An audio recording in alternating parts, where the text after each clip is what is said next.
étudier maintenant les propriétés de la symétrie centrale. Et en particulier, on va étudier quelles sont les images d'objets de référence de géométrie. Par exemple, on va se demander quelle est l'image de cette droite par la symétrie centrale de centre O. Donc pour ça, je vais prendre un point sur la droite, le faire se balader le long de la droite, et à chaque fois, le logiciel va tracer le symétrique.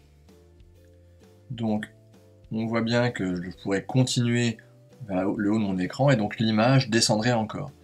Ainsi, on obtient une autre droite, une droite qui lui est parallèle. Ainsi, l'image d'une droite par une symétrie centrale est une droite parallèle. On dit que la symétrie centrale conserve le parallélisme. Demi-droite d'origine A. Même principe, on va faire la symétrie centrale de centre O. Donc notre point M.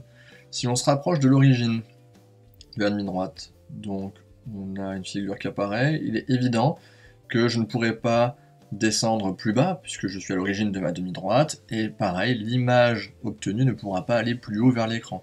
En revanche, de l'autre côté, bien entendu, je peux continuer à l'infini, et donc mes images vont descendre ainsi à l'infini.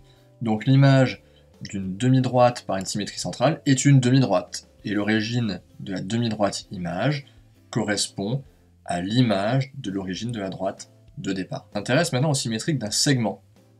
Donc un départ, donc là aussi, mon image aura un départ. Et mon segment a une arrivée. Je recommence pour qu'on voit mieux. Voilà, donc on voit que l'image d'un segment par une symétrie centrale est un segment de même longueur. On dit que la symétrie centrale conserve les longueurs.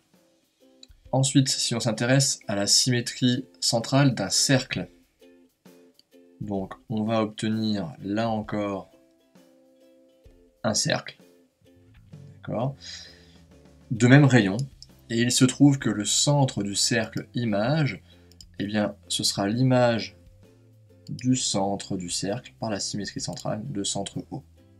Donc l'image d'un cercle par une symétrie centrale est un cercle de même rayon. Ou maintenant au symétrique d'un angle. Alors, si on prend un angle avec une mesure donnée, je prends un côté de l'angle, on obtient un autre côté.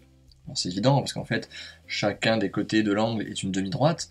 Donc comme on sait que l'image d'une demi-droite est une demi-droite, on va obtenir aussi deux demi-droites qui vont en fait former un angle. Et il se trouve que cet angle-là aura la même mesure que l'angle de départ. Ainsi, on dit que la symétrie centrale conserve les angles.